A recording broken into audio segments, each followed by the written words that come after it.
Welcome to Measures of Truth, a His Dark Materials podcast. I'm Caitlin. I'm Alan. I'm Francis. And I'm Anya, and today we're discussing chapters 15 through 18 of the Amber Spyglass, the third book in the His Dark Materials trilogy.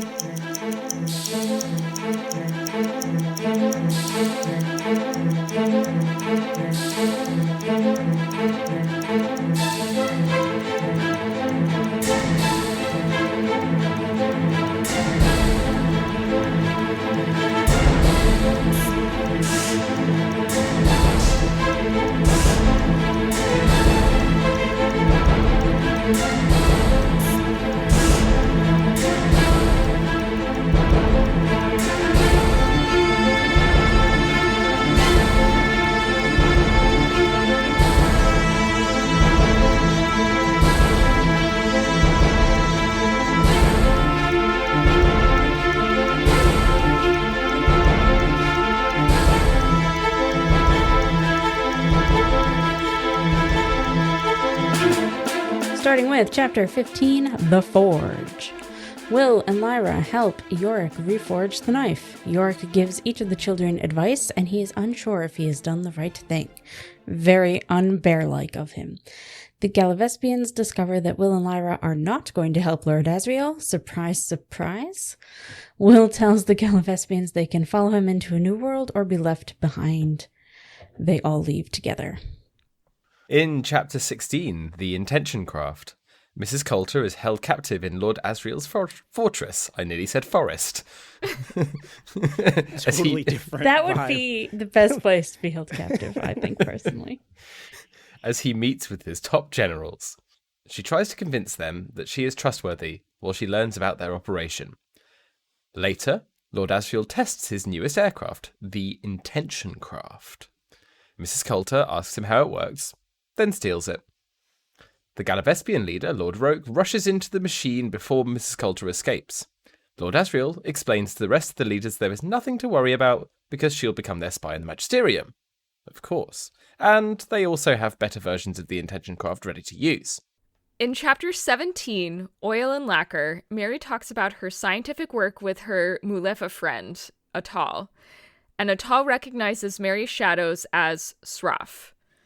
The Mulefa have known about Sraf for 30,000 years, since the first time they learned to use the seed pod wheels. Mary uses sap from the seed pod trees to construct lenses, which allow her to see dust, or shadows. Or Sraf.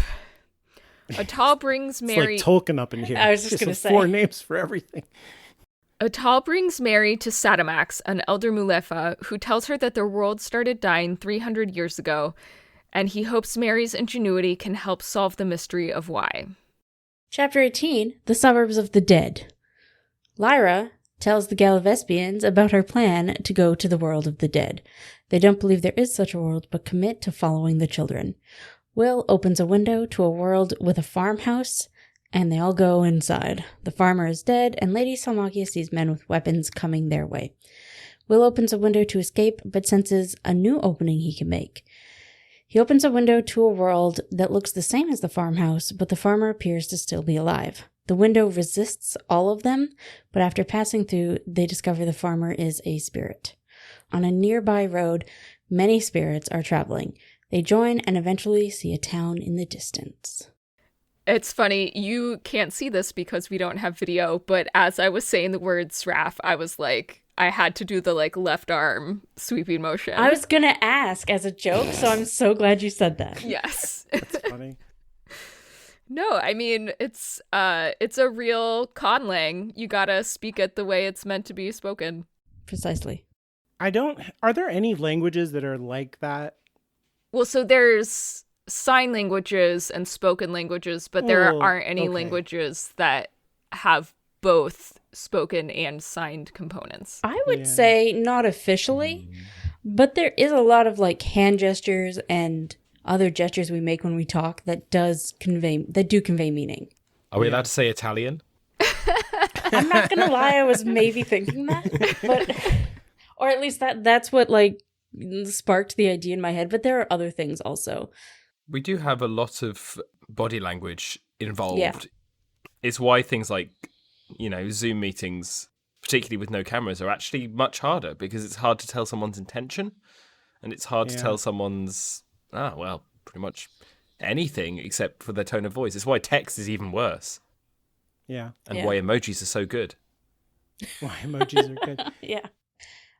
General feelings. I just wanted to say that I really feel like we're in the story now. Like we're kicked off. If that makes any sort of sense, like all these chapters, even the one that I can see none of us really were into, we're kind of like boom, boom, boom. Stuff is happening. Yeah, for sure. I completely agree. It felt like things were really moving, important things were happening, and I was, really kind of in the moment for the whole way along. Especially now that Will and Lyra are back together and they're working together again, and it just feels like, yes, this is why I'm reading this book. Mm-hmm. Yeah, absolutely. Just waiting for Amma to come back. Fuck off. Yeah, I really liked how each of these chapters is so different in terms of like their location. The characters are totally different, but then it feels kind of effortless. It didn't feel clunky going from one place to the other. And he doesn't waste a lot of time describing what each of them is like. And yet they were like very evocative for me. It feels effortless. I think it's some of his best prose that we've had for the entire trilogy so far. Mm-hmm. He creates Azriel's fortress in a few lines, and there's that fading out in the world of the dead that's just a couple, like less than a paragraph. And so I don't think that stuff's easy to do, and he makes it seem very easy. Yeah, I know that last episode I said that I don't usually notice Pullman's prose, but there were actually several moments this week where I was really appreciating the prose itself. Yeah, I hate to be boring, but I agree. It was a nice multiple viewpoint set of chapters, each of which had a different purpose, a different telos, if you will. But yes, it was. I really liked it. So going from we all liked these chapters to why? What were our favorite parts? I'll go first. I really liked the confrontation between Yorick and Will. It was one of the only times when they speak just them two, like directly to each other, and I noted that it had kind of echoes of their first meeting, but also with subtle differences, like more respect, but also still fundamentally they're different. They don't think in the same way, and it more generally outlines that Yorick doesn't think like a human at all. He's not a human. He needs things very direct. Yeah, he like clubs him in the head and knocks him down. No. I was like... I definitely laughed out loud as I was reading that section. Will never had a father, and now he does, That father is a bear. He doesn't understand emotion. I will say what I really like about that is that they, in that scene, it seems like Yorick doesn't really like Will, but the next scene when he's talking with Lyra and he says, "No, I respect that kid a lot. You two deserve each other." Well, and not only that, but like Will is the only person in the whole world who I would trust to take you on this journey and is critical to its success. It made me tear up when he says that to Lyra. Like the first time I was listening back to it, and it was like, oh, he's like his bear dad. My favorite was Mary and Attell fishing. There's so many good parts in these chapters, but I just love that they went down to the river to fish and they were like, and they put the net in and just sat down to chat. Like, it just felt like something you would do if you were working with a friend. Mm-hmm. Maybe we'll get some fish, maybe we won't, but whatever. There's other important things. It just felt very real, and it made their friendship feel very real. Yeah, she feels like a fully fleshed out character. And it's really, I really like that Mary is making friends among the Mulefa and is like part of their community in an actual way. Yeah. My favorite part was how Mrs. Coulter goes on this big speech. She just basically summarizes her role in the last two books. And she's like getting very upset and she starts to cry. I feel kind of bad. Like maybe she really does care about Lyra. And then Lord Asriel's perspective breaks into that moment and says like, she is shameless. And he like shakes his head at what a liar she is down to her core. And I like laughed out loud at how he just is totally not buying it and sees this as monstrous behavior from her. And like, I was falling for it. Like, I don't know. It just felt deft to me. Their whole interaction was the only good thing about that chapter, I found. Because beforehand, when Asriel was just saying, Lyra's a piece of shit, why do we care about her? I can't tell if he's lying or not. Or if that's really what he thinks. I think he does believe that. I mean, I think if he thought she was actually important in any way, he would have made very different choices. I'm not saying that he doesn't think she's important, but he literally... But, like, thinking your kid isn't important to the grand scheme of what's happening is different than thinking your kid is unremarkable. Like, nobody thinks, well, no good parents think that about their own kids. It seems like he has actual disdain for her. Yeah. Right. No, that's true. And it does seem like, I actually was thinking that when we were reading that, like, when he visits her at Jordan College... I mean, clearly he doesn't care about her that much, but it seemed like there was at least something more between them than just like, yeah, this like, oh, she's so annoying. I hate her. She's obnoxious kind of thing that we get in this chapter. Yeah, so I genuinely don't know. He might also be coping with like feelings of failure. Like Anya said, like he would have made different choices had he known her importance, and having failed in that way, he's like, well, she was never important. She doesn't matter. Maybe. You know. Especially since Coulter's there, like, telling them she's the child of this prophecy. She's important. Like, beyond being their kid. And he's just like, meh. Yeah, no, I think you're right. Now that I think about it more, I buy him thinking that Lyra is unimportant and that he has more important things to focus on than her, but his whole thing about her just being like unremarkable and annoying does feel out of character. The way he ridicules her to be like, well, she must be remarkable because she made you into a mother. Yeah. And what a pathetic thing that is. It's like, Jesus, Asriel is a bastard. Just like all around, he's just what a piece of shit he is. Yeah. Yeah, I'm really interested to see how James McAvoy plays that, and I hope he is able to put a little bit more humanity into that, and you know, and hopefully the script will help him out in that way too. I do think I know we're way off topic from favorite part here, but just to go on this weird Asriel thing, because later on when the Gallivespians are trying to convince Lyra and Will to go with them to Lord Asriel, and they said, no, we have to go find, my dead friend. Nobody mentions that it was Lord Asriel that fucking murdered the kid. Yeah, I thought that too. And that's just really weird. Anyways, sorry. Other people's favorite parts. I think my favorite part from this week was Mary's scientific process for making her shadow dust Sroff viewer. One might call it an Amber Spyglass. One might call it an Amber Spyglass, indeed. I think it's really interesting, and also it just felt very realistic to me for like how a lot of my scientific process works, where it is like slow, methodical, takes a lot of time.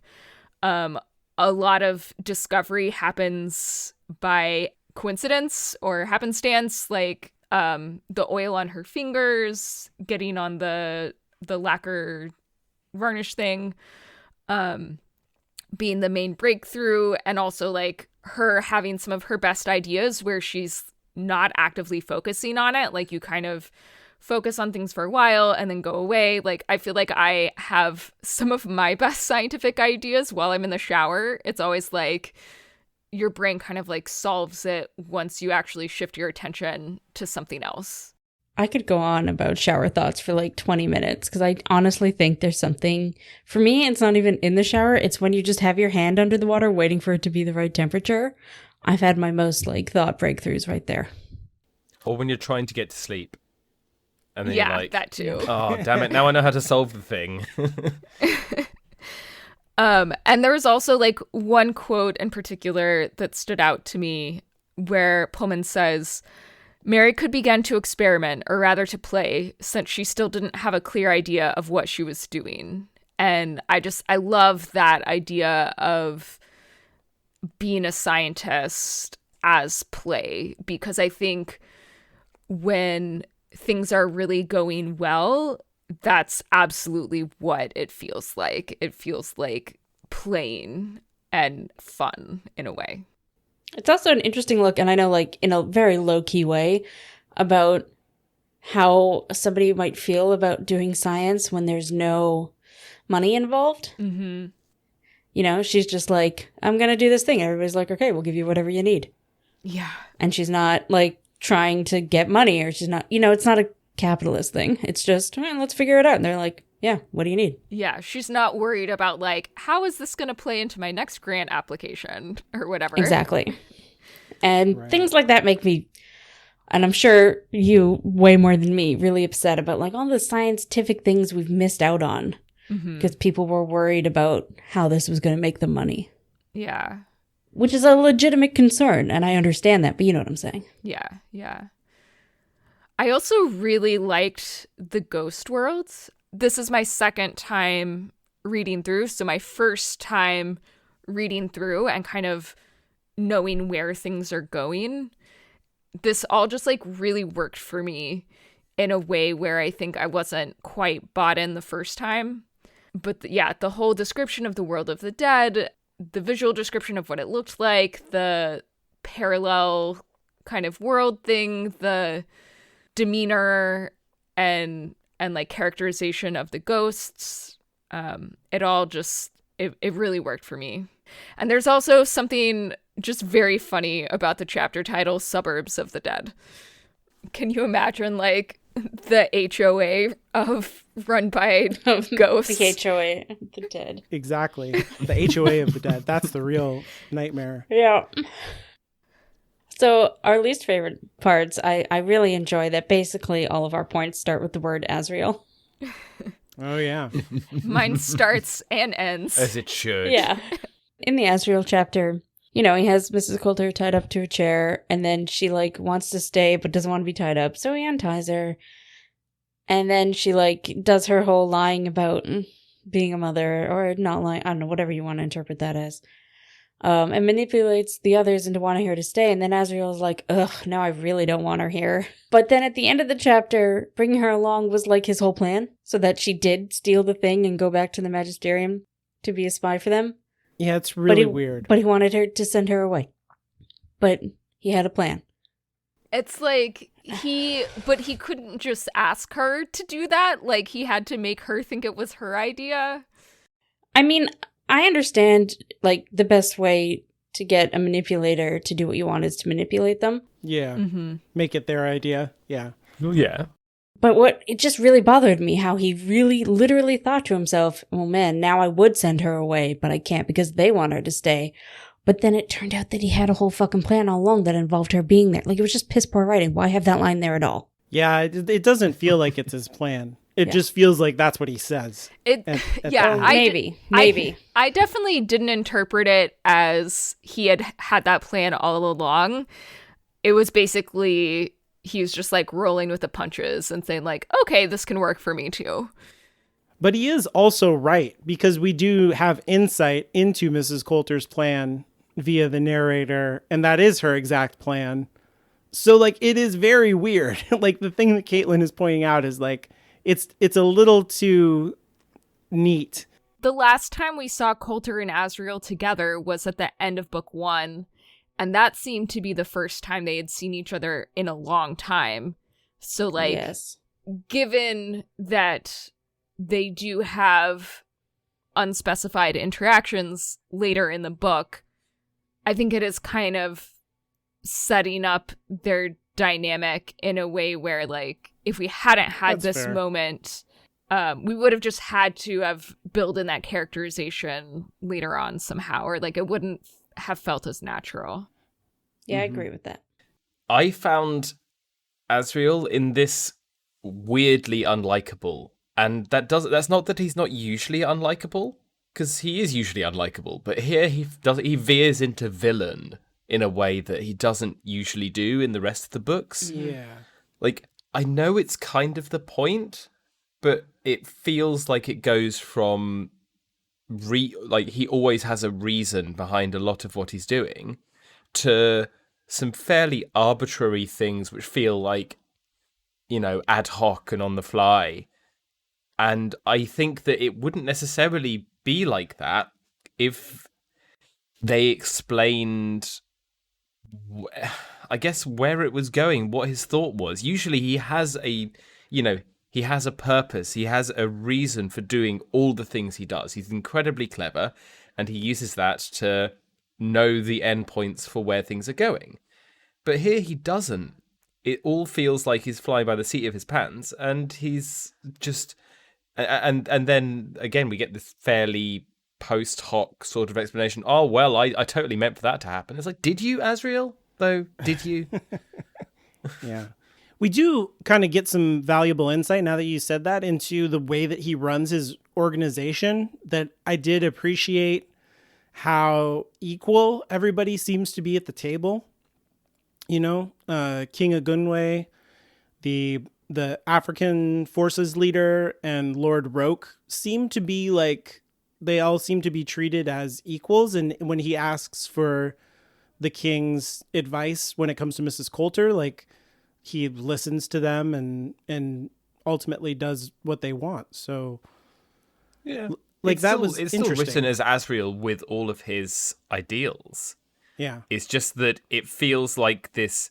If the plot twist had been that Asriel had been replaced by a doppelganger angel that was trying to play the bit and nearly got it right, I wouldn't be that surprised. It just doesn't feel like who he is in the rest of the books. Yeah, for sure. No, I agree with you. No problematics or Ascabrits? Ascabrits. What a phrase. Is that how we pluralize that? Apparently. Asks a Brit? No. I don't know. I thought about putting in the problematics, and maybe this isn't problematic. I waffled on it and obviously didn't write it down. That the way that Mary's chapter plays out, it feels a tiny bit white savior-ish to me. There's a lot of stories like this, like Dances with Wolves, things like that, where you have the kind of two worlds situation happening, where the person comes from like a sophisticated modern Western environment into the tribal one with nature environment. And the tribal one with nature environment is in crisis because, what is technology? It's so overwhelming. And this person in the liminal space becomes able, because they are part of two worlds, to help them fight back. This is like the Avatar movie or something like that. You know what I mean?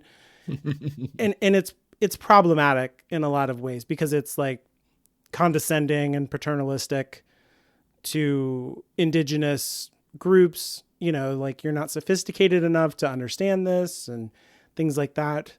But I don't know if that's going on here. I don't know. No, I think you're really spot on, and especially because Pullman does describe the Mulefa in ways that actually did make me kind of uncomfortable, because it felt the way that like white people describe First Nations, Native American, indigenous ways of relating to the land and nature. And it's like, everything was in balance. Everything was perfect. And like, there is obviously like some validity to the idea that if you're not trying to maximally extract capital from the earth, that like you'll, not be destroying the environment as much. Just a little bit of validity. Yeah, well, I don't know. There was something that just felt like very fetishy. Colonial. Yeah, colonial about the way that Pullman described it. Yeah, This agreed. is really interesting, because I had never picked up on that before. So I'm glad to have it pointed out to me, because obviously.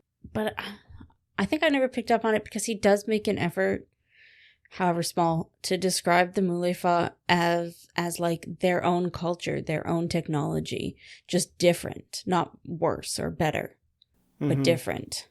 I don't know if this means anything, but I think he's trying.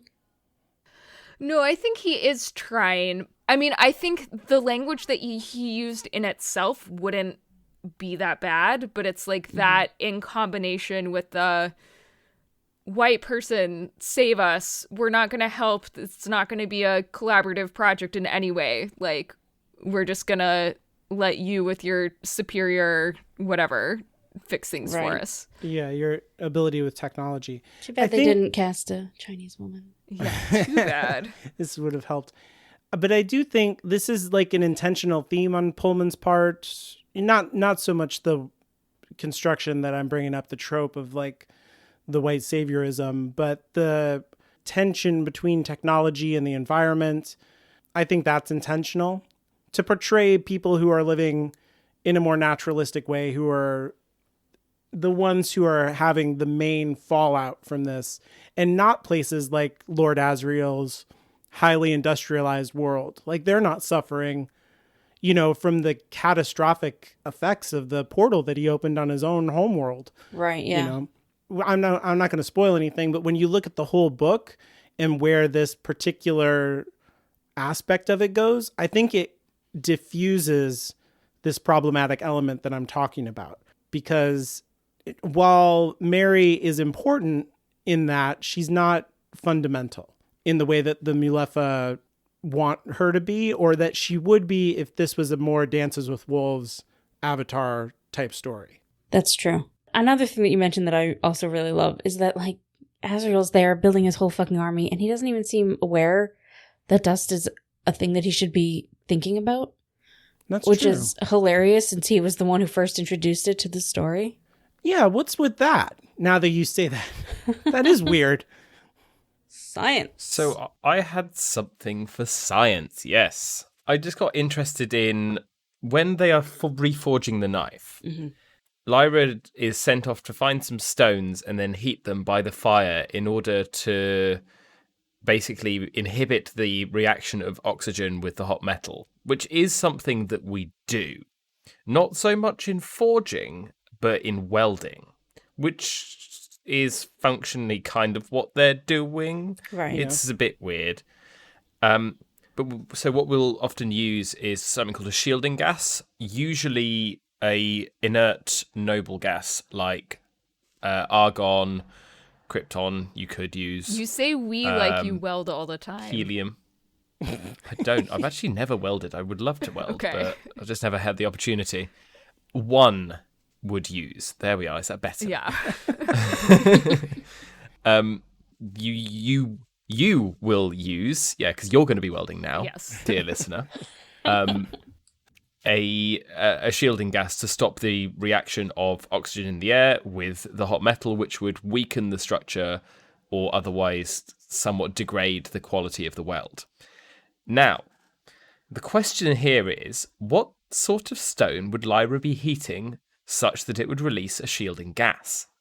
And I went into a bit of research on this, and I have the more out there but better results option, and the more likely but possibly worse results option as well.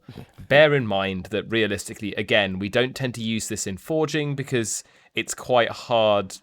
There's actually loads of reasons why it's pretty hard to do. You don't really want to be directing a non-flammable thing into your fire, which you're keeping at the right temperature, because that's going to change things.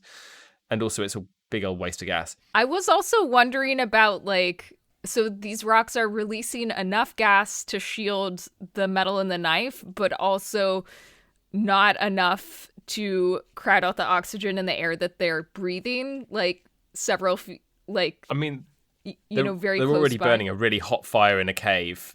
They're going to be dying of carbon monoxide poisoning probably a lot sooner than they're going to be. Oh yeah, and eating in a any other cave, problems. they would pretty much run out of oxygen Yeah, my mind definitely does not put them in a cave. Like, I make it safer for them in my imagination. They are not in I a like cave. to think, Yorick knew what he was doing. Oh, for sure. So right? he picked the right cave. Yeah. I'm sure he did. So the two options for what she could be heating. So there are some gas-rich meteorites. These contain a variety of noble gases like argon and helium. And radon. I believe both of those, and radon. Yes, basically any of the noble gases. There's a few others that you'll tend to find: krypton, xenon, neon. And whilst they are in virtually all meteorites, they are particularly common in some types of meteorite. Now, we know already that the bears use sky iron, as they call it, which is meteoric iron. Right. And as such, it is not out of belief that they might also use other meteoric sources of chemicals for their various things.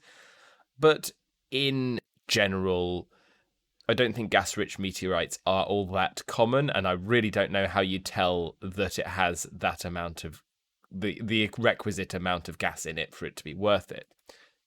But we do use things like argon in MIG welding and TIG welding, so that's I've forgotten the acronym off the top of my head. Metal inert gas and tungsten inert gas welding, respectively. There we are. So the other option that we have, which I feel to be more likely, but I'm still not quite sure and precisely how good of an idea it would be to use some sort of carbonate rock. So CO2 is another inert, well, it's not an inert gas, actually. It's a semi-shielding gas in this particular context. And it works to, again, crowd out the oxygen and give you a better quality to your weld. Though it is obviously more reactive than an inert gas, but it's also a heck of a lot cheaper. So a lot of gas mixes will use a mix of CO2 and something like argon. There are quite a few types of carbonate rock. I mean, calcium carbonate is the classic, and things like limestone contain that. Now, if you thermally decompose limestone, it releases CO2. Now, that would work, but there is an issue with things like limestone, which is, as a sedimentary rock, if you put them in a fire, they do have a tendency to kind of break apart quite nastily, so you'd have to be careful with that. You could also use something like dolomite, which has a lot of magnesium carbonate as well as calcium carbonate in it. Either way, you'd release CO2. Anyway, long story short, this feels like scientific fantasy for the most part. I love the idea. I can see. I like that Pullman did think about it a bit, but also it. Like many of these things, scienced out noises. Yeah, that was basically my reaction to, although I did not go to welding because I actually didn't know that about welding. But I know, Something new every day. I know in chemistry, a lot of times they use glove boxes filled with inert gases. And I think it's usually nitrogen, just because I think that's cheaper and easier to get than some of the other noble gases like argon and stuff. Great if it doesn't react with nitrogen. Yeah, if it doesn't react with nitrogen. You're fine. But yeah, so they have these very well sealed, I think they're usually plastic boxes with gloves built into them, so you can kind of reach into the. Oh, not in a car glove box. Good. Oh, yeah. Good. Sorry. Good. No, it's literally a box, but one of the sides has gloves built in, so you can manipulate things inside the box. So you have to like Homer Simpson. Yeah, you have to Yeah, I was thinking that. Yeah. put all your things in the box, then suck out the air, replace it with nitrogen, and then do your reaction. Right. Religion. Right, that's all I had on science. Religion. Okay, so I'm going to do two things here. One, I saw this stuff. This is a good opportunity to talk about some more contemporary philosophy, and two, to get ready to really talk about existentialism. I want to talk about being versus becoming. This is a very old thing in philosophy, but it comes up here, especially with Yorick, who's kind of having an existential freak out, right? over the whole knife thing. He was uncomfortable the last time we talked about reforging the knife, and the kids convinced him. And then after he does it, he's like, man, I don't know. What am I doing? Like, this was a mistake. I shouldn't have listened to children. I think he's more upset at them being human than children.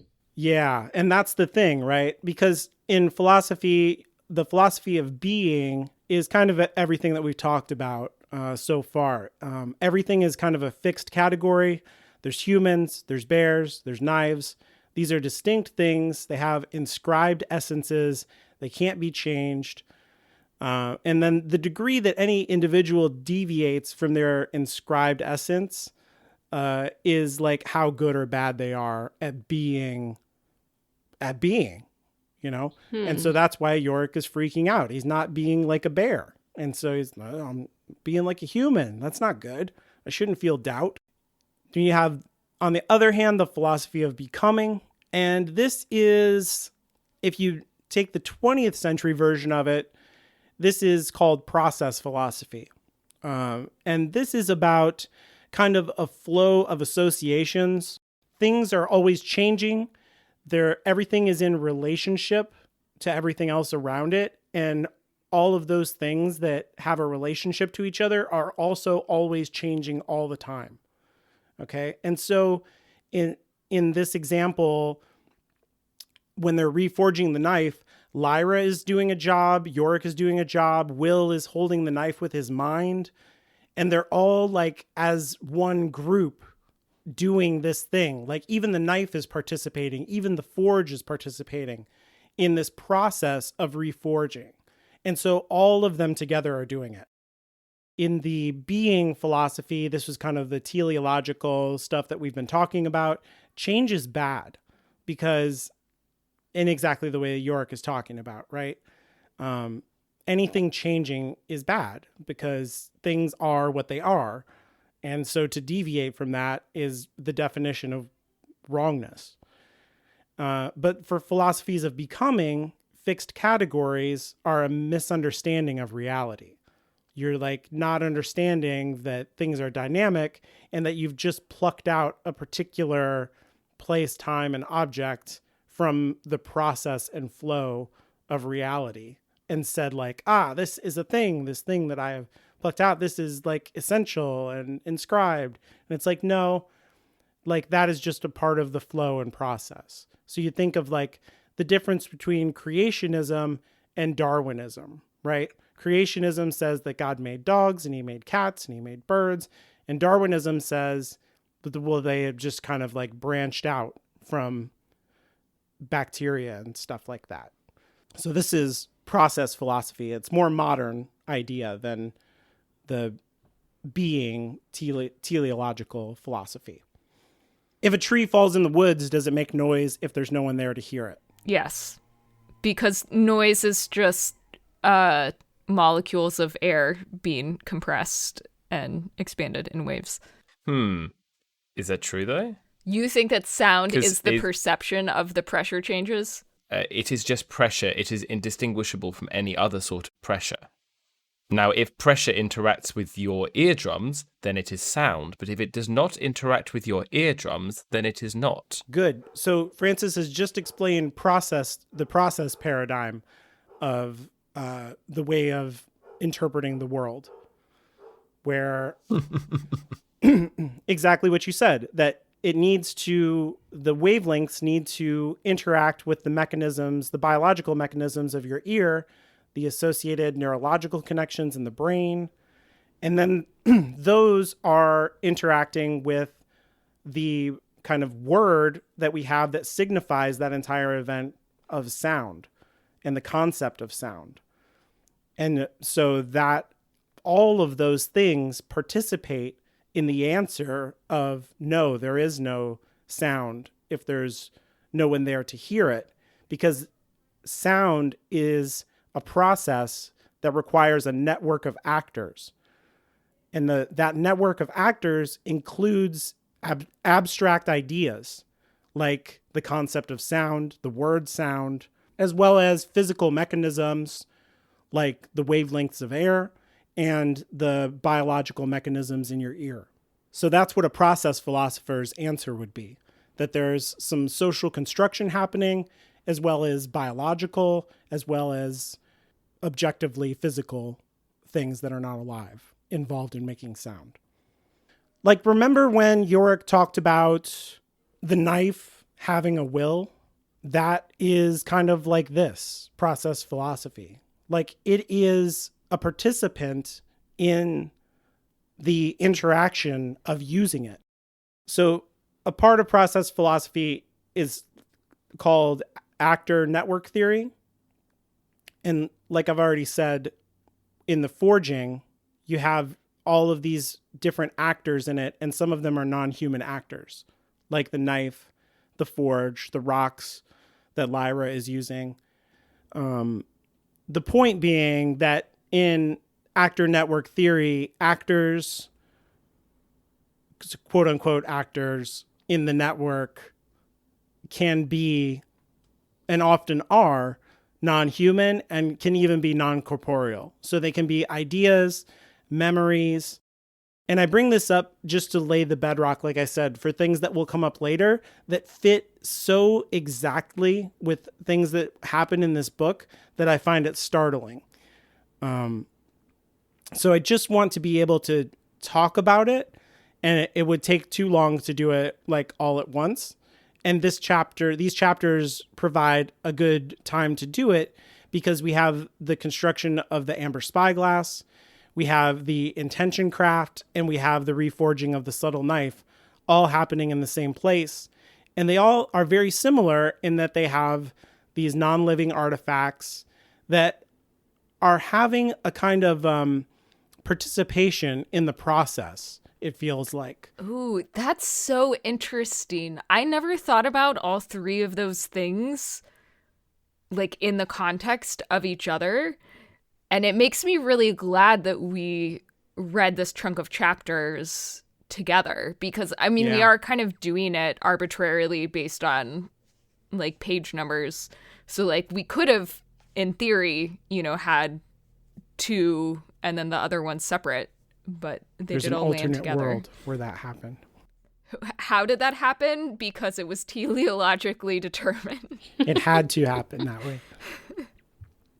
Will uses the knife by linking it together, and he has almost physical sensations through the knife that he can feel like, oh, this one is slippery, or this one pushes back, or this one, you know what I mean? Like that's how it's described. And so it's like they're becoming one thing. And in philosophy, that kind of gestalt of non-human actors with humans or with natural things is called an abstract machine.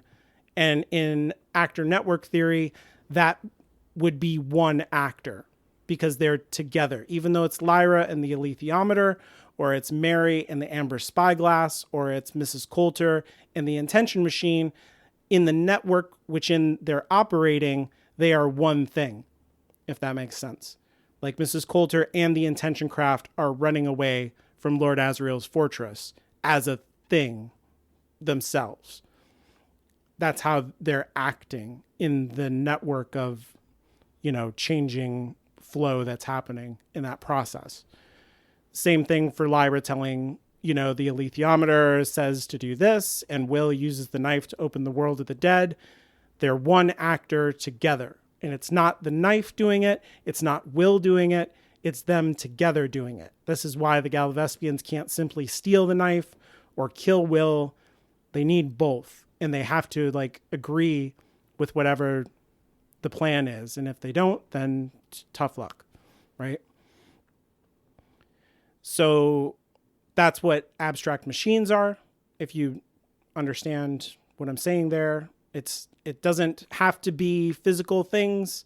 It is just what would usually be an actor, the knife by itself, and then some kind of natural in the world thing can be living or not living, and they combine together to become an abstract machine.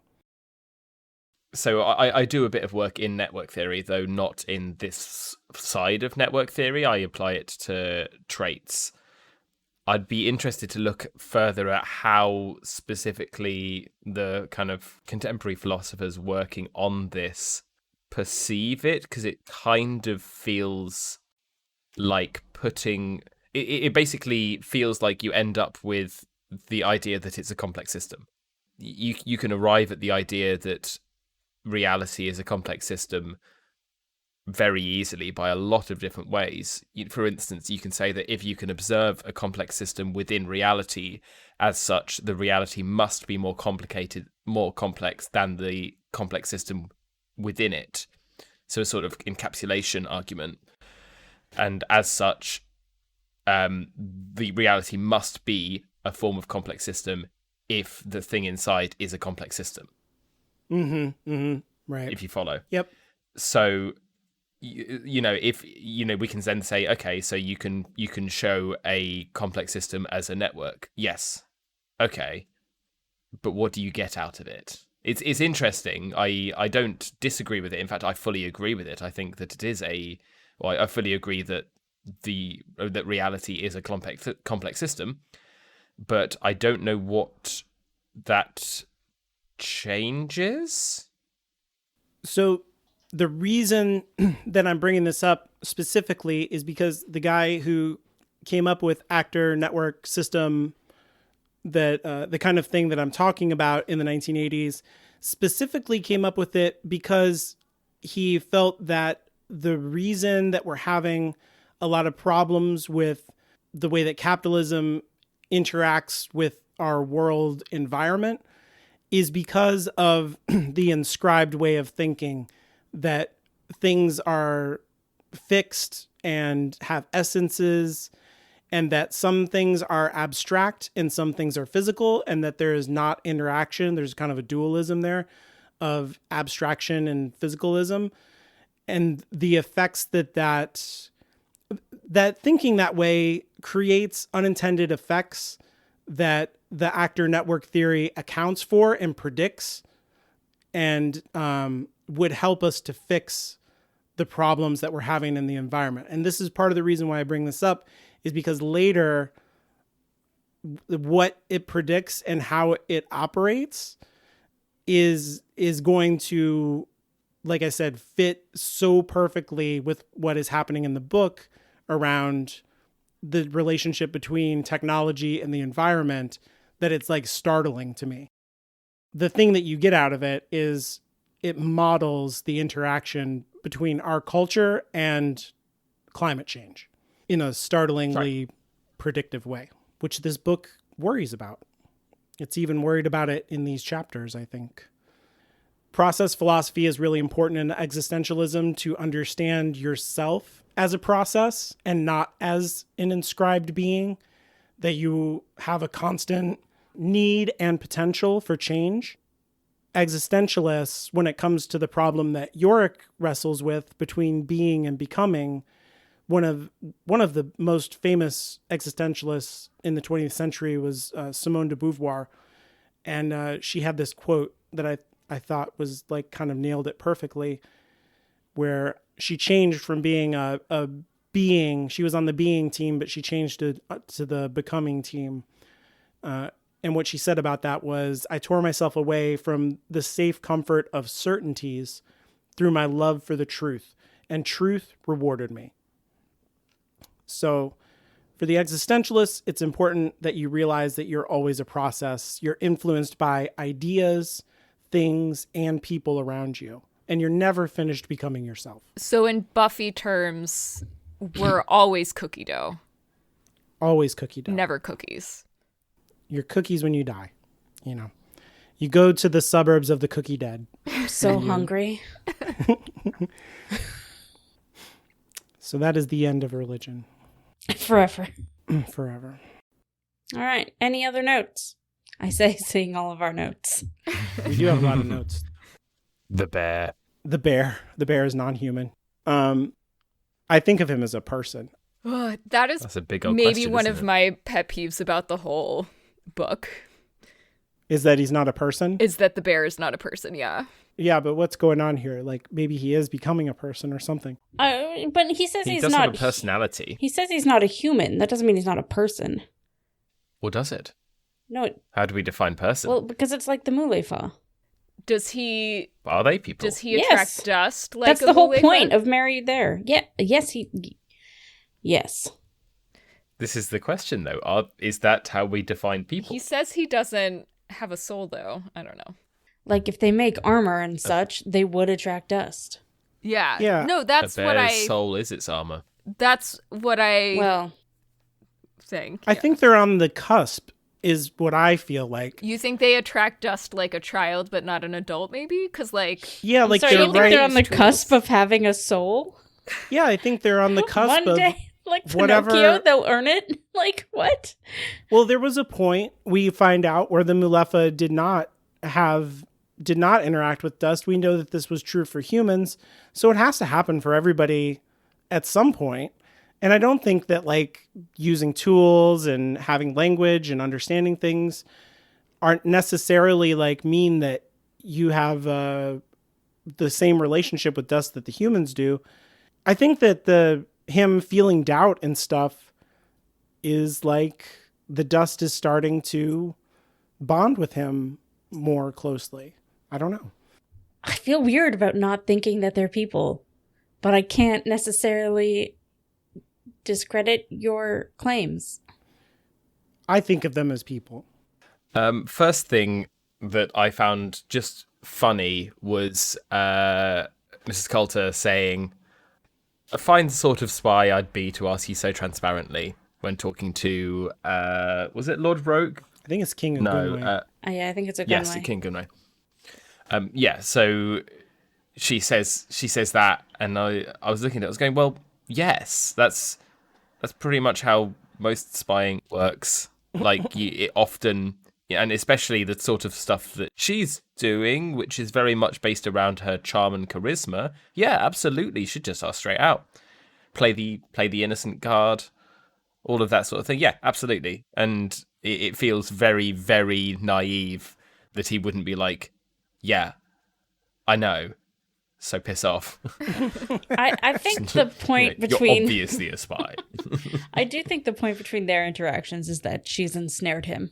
It's amazing he's got this far in his political career, Yeah. being quite so easily ensnared. Yeah. Well, I do think that's kind of the point of Mrs. Coulter, that she can ensnare anyone. Yeah, but that feels a bit Deus Ex Machina to me. Well, Is great, he- it's going to get worse. I know. I'm aware. I don't know. It rubs me up the wrong way because it's like, well, you know, but she can ensnare anyone. But why can she ensnare anyone? Well, because she's just that good. But why is she that good? Why is there only one person in the known universe that can fucking see through this shit? Or maybe two if you count. Well, no, even Will can't fully. Like, it's just Azrael. Like, I think, it's just well, very Mary Sue in a way. It's very interesting. yeah, it is interesting. But I agree, but I think Philip Pullman's his whole thing Just was call him setting Phil. Phil, yeah. With setting her up was like, that's the whole point of her character. She does this one thing really well. Oh yeah, absolutely. It's just that she does it like obscenely well. It's because she's also good at loads of other things. If she was just good at that, but really, terrible at fighting or horribly in control of X, Y, and Z, then sure. But she's not. She's proved that she can use things like a pistol and a rifle. She can survive out in the wilderness. She also can manipulate and get her way in various ways. She's learned. She's everything. Not just good at manipulation. She's emotionally stunted and evil, though. I don't know. So she has one downfall. Admittedly, it's a One. big one, but like It's pretty serious. bad. It's like I'm not saying it's good. I'm just saying that she's way too competent. I would in general prefer to see her be more flawed. And yeah, I know that sounds odd talking about Mrs. Coulter, saying I wish she was more flawed, but I wish she was less good at everything. In the same way I kind of feel that about Azrael. Yeah. No, I mean, I do get what you're saying, though, about her power at persuading people with charm and charisma feels too good that it's almost like supernatural. And it's not that she's too good at it, it's that she's deploying it in situations where it's like unless you're literally a wizard casting a charm spell. Like, it's so blatantly obvious, it should be physically impossible. One could argue, like, generally I do agree with you, but one could argue that being able to manipulate people into trusting her is like an actual superpower she's been given for a reason. But I can't really get into why. And in the same way that... like it's her teleological purpose. Right. In the same way that Lyra can read the alethiometer, Mrs. Coulter can put the whammy on whatever. But that's why I said Deus Ex Machina. Yeah. It kind of... maybe literally, but... Yes. So it's interesting to bring up, and we'll have to talk about it more later. Most certainly. I do also think you can make the argument that we only see the times where she deploys her charm such that she succeeds. Yeah. So there may be plenty of times when she doesn't deploy her charm because she knows it won't succeed. So kind of a selection bias, if you will. Asriel even notices that she is maybe unconsciously focusing on Ogunwe because he's the human in the room and the rest of them are non-human, Gallivespian, Angel. And so she knows how to manipulate him the best. Asriel, so also not human. Asriel, maybe human. And Who knows? Sorry, to be fair, they do say that King Roke is not taken in. Like, he does not trust her. It's true. It just makes him want to keep an eye on her even closer. So that was my point on Mrs. Coulter as a spy. The other one is someone asked for a knife rant. Specifically the fact that Mary has a Swiss Army knife. And talks about how awesome it is. And talks about how awesome it is. And there are two sides to this that I want to very quickly cover. So, Swiss Army knives, they are fundamentally pretty good at what they make. I mean, Victorinox make a lot of knives, but the Swiss Army knife in general is pretty good at a lot of things. If I was to be using a knife to do things, like I'm an ecologist, I take a knife out with me when I'm out in the field. I do not take a Swiss Army knife because I know I'm taking it out as a knife. The Swiss Army knife is really good if you might need a lot of things a little bit. They were sort of originally designed partially to allow Swiss soldiers to service their Swiss service rifle, the Schmidt-Rubin, because that one of the things that required was a screwdriver to properly service. So like it makes sense to on top of having a decent, well-made knife, you can also have another bit which flips out and allows you to service your weapon as well. You can do multiple things rather than you carrying around a little screwdriver, which you will invariably lose. And they developed some cool kind of locking spring stuff to hold everything in place. Now, Swiss Army knives are good at being Swiss Army knives. What they are not is a survival knife in that sort of way. They're very good if you're in civilization, at least vaguely in civilization. If you are in a world which doesn't really have metalworking, for instance, or if I was going on a long adventure, I would be taking my best knives. I'd take 2 or 3 of them, because there's nothing worse than losing your knife and then needing your knife. But, like, she probably won't use a screwdriver or a corkscrew in Malefiland, but she may well use something like a ream or a screwdriver. Yeah, definitely. I use screwdrivers for a lot of things, not much of which is screwing things in. A magnifying glass? Yeah, super useful. Hoof cleaner? Maybe not.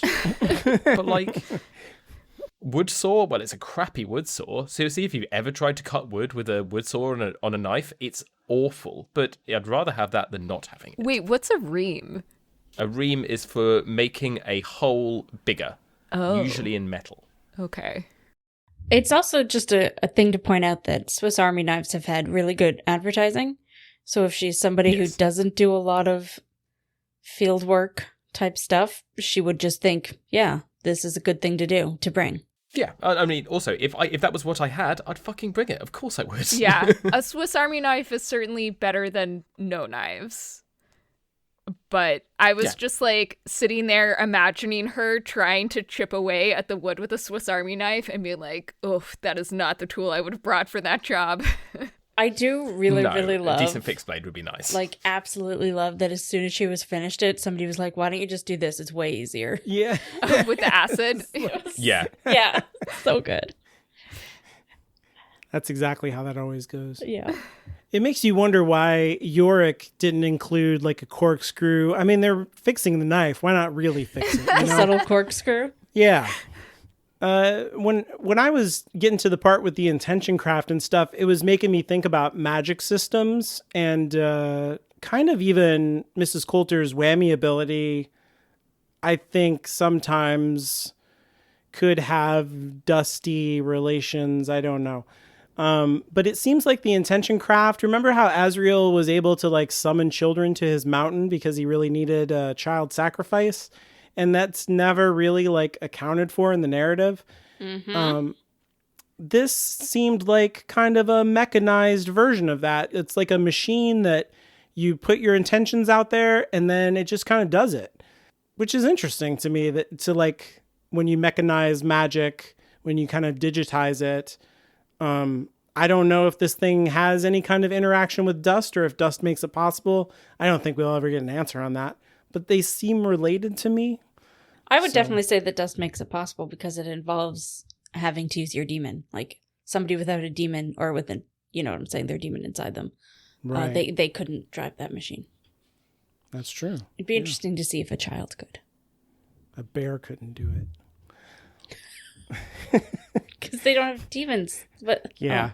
They also in the probably same way wouldn't that fit. like Will couldn't do it. Like they're still people. It's whatever. So I don't know. I don't know if that contributes to our theory of dust. Maybe Mrs. Coulter is good at putting the whammy on people because she's doing something unconsciously with dust. I don't know. That's a stretch. I think even this is a stretch, but it seemed related to me because I just want an answer of how he summons children to mountains. So they remake the knife and now it's ugly. And I love that. Yeah. Good. Because they're like this, I feel like it fits their whole theme of being this ragtag group of doing, you know, the not main character stuff, even though they are the main characters, but you know what I mean. Mm-hmm. You know, they're like, hey, there's a big war going on. They're like, fuck that shit. We're going to go solve this whole dead people problem. So I just really like that they no longer have this pretty, perfect, mythical knife that it looks like it was thrown together by a bunch of people in a cave. And it's very different than, one might say, the other very famous reforged blade in British fantasy, Narsil into Enduril, where it came out perfect and beautiful and wonderful. And is that a Tolkien thing? It's a Tolkien thing, yes. It's. I thought of exactly this same thing when I read it. I was like, he's right. Like, if you're gonna... Did they melt Narsil down and then make it into a new sword, which I guess is what you would have to do. But if you're going to like do this thing, it should look all messed up, right? Yeah. And yeah, I think it's on purpose. I think it's even an allusion to Tolkien. I would absolutely say it's an allusion to Tolkien. Yeah. Yeah, I'm glad you thought of that too. And it's just really great. And I love that because, you know, the main character gets his sword reforged into this beautiful destiny sword, and they get this little scrap that barely has a handle left because it burned off. Right. And they're like, oh, we're going to go visit the dead. Have fun with your war. And I really like that. And then Will just had a really good line about people he sometimes thinks that they... Wait, I marked it in my book here. Maybe sometimes we don't do the right thing because the wrong thing looks more dangerous and we don't want to look scared. So we go and do the wrong thing just because it's dangerous. And that just is another line in my point of them not being the main characters, even though they are the main characters. Because I feel like, I don't know, I really liked that line.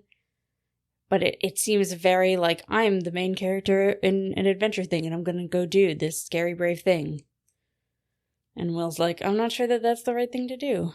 The point in his Dark Materials is to be yourself and like be true to yourself and not to rise to the occasion necessarily. So yeah, I love that line. It's really good.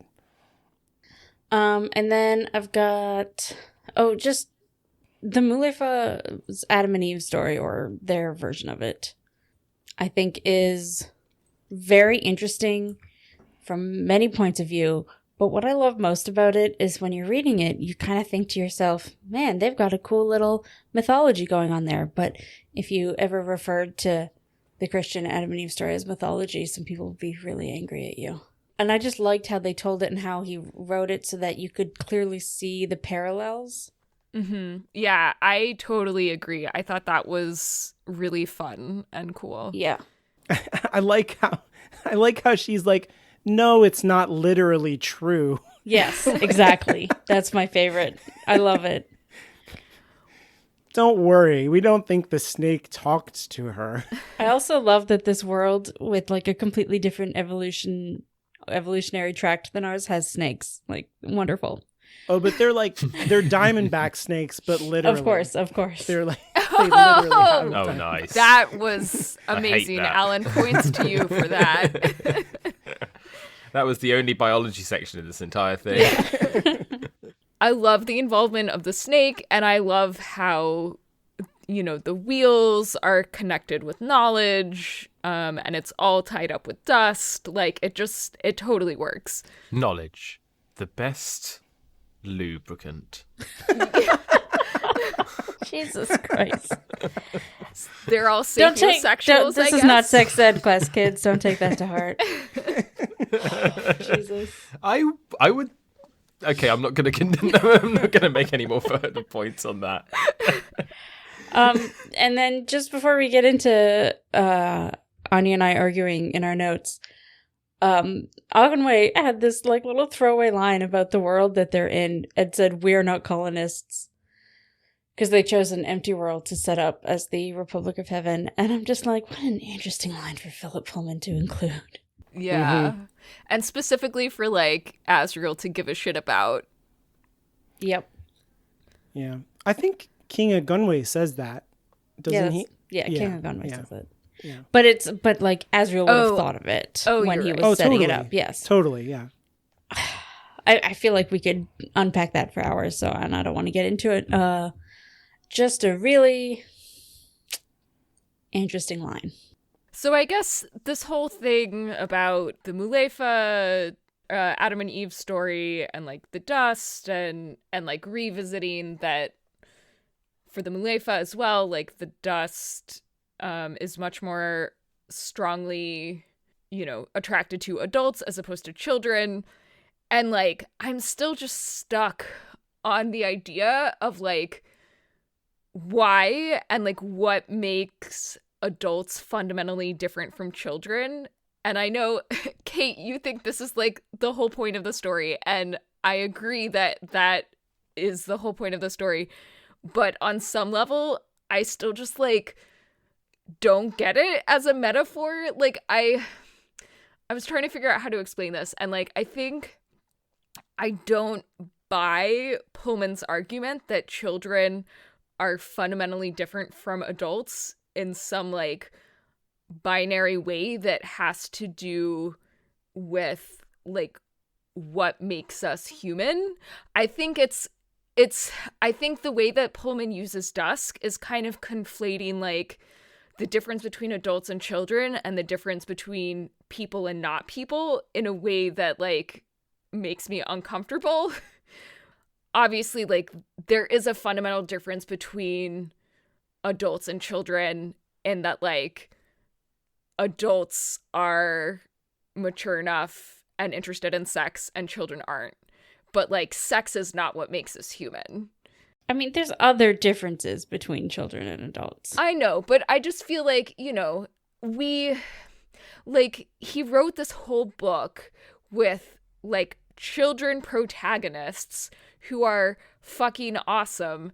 They're smart, they're clever, they're playful, they like, all of these things, they like use tools, all of these things that I feel like in a way like contradict his point that, children are fundamentally different from adults, because his characters are like doing awesome, badass stuff in kind of adult ways. I don't know. Maybe this is just my problem, but well, so for one thing, when Mary can see dust through the Amber Spyglass that she creates, she notices that the kid does have dust and it is there, but it's similar to the amount of dust that would be attracted to like something that an adult made. So, which is more than an animal or an unworked on rock, you know? So they do have more dust than non-conscious beings, just less than the adults. But other than that, I still think, I think this kind of plays into my point though, because it's the same kind of thing of them not choosing to go and be the main characters, to go and fight in the big war that's happening. They're like, no, actually, I want to go apologize to my friend and I want to go talk to my dad. And yes, they're doing a lot of clever, interesting things for those goals, but one could argue that they are very childish goals. No, so here's the thing. I feel like in isolation, I like a lot of what Pullman is saying about the difference between children and adults. And in isolation, I really like what he's saying about dust and consciousness and evolution of consciousness. But I think together they don't really work for me in the same way that it's like in Buffy, where it's like, is magic a metaphor for lesbianism or is it a metaphor for drug addiction? And like either one would work, but when you mix them, it just seems weird and like doesn't quite fit together. I don't know if that maybe makes more sense. Because you're saying that like there's a metric for dust and full personhood. Yeah, it's almost saying that like children aren't people in a way that I don't like. But maybe I'm just being strangely literal. I don't know. Yeah. For me, the parallelism there is that the non-full dust creatures need the guidance and maybe tutelage of the full dust people. I don't think that necessarily means they're not full and complete people, but they're just have needs. Okay, thought experiment. If a feral child is raised in the forest by wolves, would they get a full dust cloud when they hit puberty? Or do they need the full dust adults to initiate them into their full dustness? Who knows? It's a good question.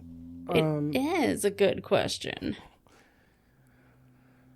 Yeah. I think there's also something going on there with what I brought up earlier of the being and becoming and seeing the world those two different ways. I think for children, they want to know what all of the very fixed rules of everything are and that there are definitely answers to every question. And then like when you get older, you realize that there's really no firm answers to anything and that everything is like kind of relational and depends on how you look at it and stuff like that. And so there's like a big difference there in how you see the world, I guess, but that might have more to do with how we as adults tell children and what we assume they can handle. So I don't know. And also like your demon becomes fixed and inscribed in a way that like completely contradicts what I just said. So like, I don't know either. I think you're bringing up a good point. I guess we can further talk on this as we go along because I don't know. It is an interesting question though. Like, is he saying that children aren't people? Because that is messed up. I don't think he's saying that on purpose, but I think it's a valid interpretation of what he's saying. And then just something aside that I noticed in this chapter, the monkey speaks. Has that happened before? This really threw me out when it happened. I was like, whoa, what? Didn't even notice, but I think you're right that it's the first time. Yep. And yeah, that it's like, in retrospect, very shocking. It feels like the only time. Yeah, I think so. I know she goes over like her plans with the monkey later, but I don't remember if he answers. Yeah, they communicate a lot of times with looks, Yeah. but we never have heard, quote unquote, heard the monkey speak. It feels very much, at least in the show especially, but in the books too, that they keep the monkey from having words because he's scarier then. Yeah, he's exactly weirder that. for sure. And so this is a weird time to break it. Like, why wasn't it in a more important scene or something? It's very casual. Yeah. You could even miss it. Yep. Yeah. Yeah, I mean, I did miss it, so there you go. Yeah. So it's very odd, and I hope they cut that out of the show. Well, that's it for today. Next time, we'll be talking about chapters 19 through 22. If you like our show, please take some time to leave us a rating or review on Apple Podcasts. I'm Anya, and you can follow me on Twitter at StrangelyLiteral. That's strangely, then Literl. I'm Caitlin, and you can follow me on Twitter at InferiorCaitlin. I'm Francis, and you can follow me on Twitter at Francis Windrum. Follow the show on Twitter at MOTPod. Need more than 280 characters to speak your mind? Send your emails to contact@hallowedgroundmedia.com. And remember to always use knowledge to lubricate your bearings.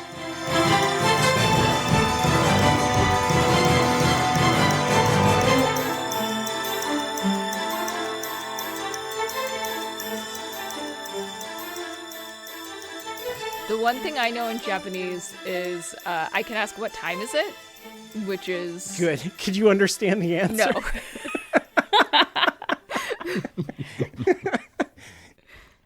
That's perfect. Yep. I'll just be wandering around Japan being like, what time is it? What time is it? Should I just start over? Yes. Yeah, that's all right. This is me trying to, not having read this, trying to fix mistakes, but actually just introducing mistakes.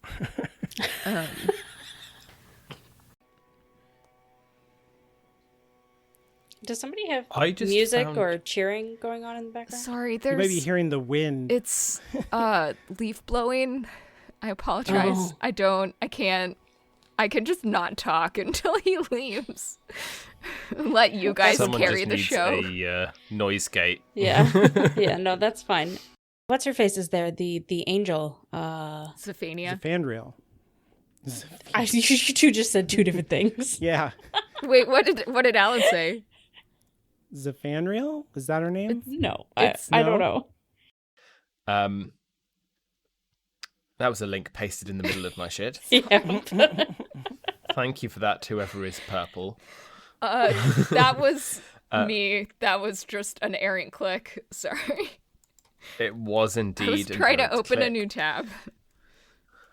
You didn't do it very well. I thought Dolomite was a character and not a rock. I did not know that Dolomite is a rock. I used to do competitive rocks and minerals in middle school, so I know all What? of What the rock fuck names. does that even mean? What is... You just throw rocks at each other's head. And Oh, yeah, I did that too. Whoever drops a grade first loses. This is No, it's like one of those like academic bowl things, but it's like with rocks. They just like set up a bunch of rocks, and you have to like identify the rocks and this is the know wildest things shit about that I've them. ever heard. It's like... This feels like not gifted and talented enough to do the maths Olympiad. Yeah. We've got a rock competition for you.